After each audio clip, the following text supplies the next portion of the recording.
学問のすすめ初編。人はみんな平等だと言います。確かに生まれた時は人はみんな同じです。自分では何もできない赤ちゃんです。しかしこの世界を見た時、賢い人、愚かな人、お金持ち、貧乏人、人の上に立つ人、人に使われる人がいます。その違いは天と地ほどもあります。どうしてでしょうか。答えは簡単です。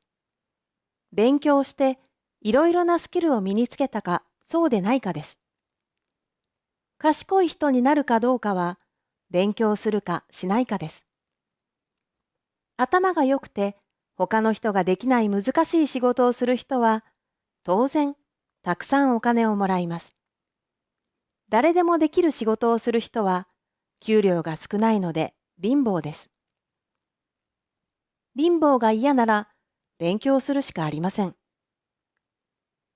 勉強とは、ただ本を読むことではありません。役に立たない知識がたくさんあっても、それでお金を稼ぐことはできません。役に立つ勉強をすることが大切です。まず、読み書きと算数は勉強の基本です。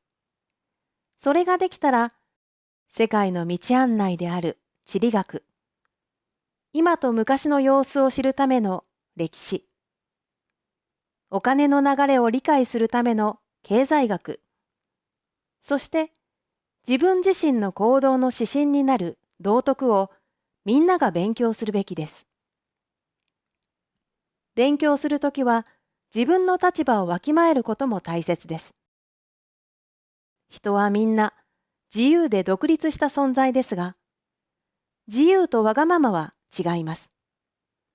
他の人の迷惑になる行動はわがままです。例えば、自分のお金で不道徳なことをするのは自由でしょうか。その人のお金ならその人の勝手だろうと思うかもしれません。しかし、その行動を見た他の人たちに悪い影響を与えて風紀が乱れます。それが他の人の迷惑になります。これは自由ではなく、わがままと言うべきでしょう。一人一人のことだけではありません。国も同じです。違う国に住んでいても、私たちは他の国の人々と同じ太陽を見て、同じ空気を吸って、同じ海を共有しているのです。自分たちが知らないことは他の国の人々から習って、他の国の人々が知らないことは自分たちが教えるべきです。それを恥ずかしいと思う必要はないし、自慢する必要もありません。そこに上下はないのです。それをわきまえていてこそ、自由で独立した存在だと言えます。しかし、自分たちの国が一番優れている、外国は劣っている、という考えの国もあります。自分の国の国力もわきまえないで、外国人にひどい扱いをして、他の国から非難されたり、制裁を受けたりしています。これは、自分のお金を使っているのだから何をしてもいいだろうという人と同じです。自分の国の立場が分かっていないのです。今の世界には身分制度はありません。人の上に立つ人は、その人自身が尊いのではありません。敬うべきは、その人ではなく、その仕事です。政府に対しても、もし不満がある場合は、黙っていないで、訴え出て議論するべきです。議論するためには、知識が必要です。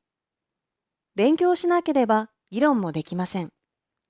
勉強しない人は哀れですが、悪と言わざるを得ません。自分が勉強しないで貧乏から抜け出せないからといって、難しい仕事をしてお金をたくさんもらっている隣人を恨む人がいます。ひどい場合は集団になって暴力を振るうこともあります。自分が困ったときは法や権力に助けてもらうのに、私利私欲のためには暴力で破壊しようとする。恥知らずな無法者です。お金があっても自分たちが使うことにばかり熱心で、子供に正しい教育を受けさせない親も同じです。国民がみんな愚かで理解力がなければ、政府は厳しい罰則で国民を支配するしかありません。もし今あなたが自分の国の政府はひどいと嘆いているなら、それはつまり国民の愚かさが原因かもしれません。国民に政府の意図が理解できれば、政府は厳しい罰則で国民を支配する必要がありません。国民一人一人が賢かったら、議論をして政府に反対することもできます。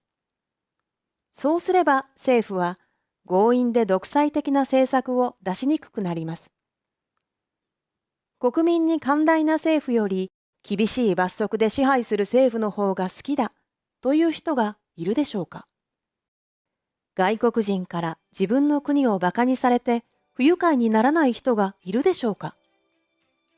人はみんな自分の国が発展して強くなることを願っています。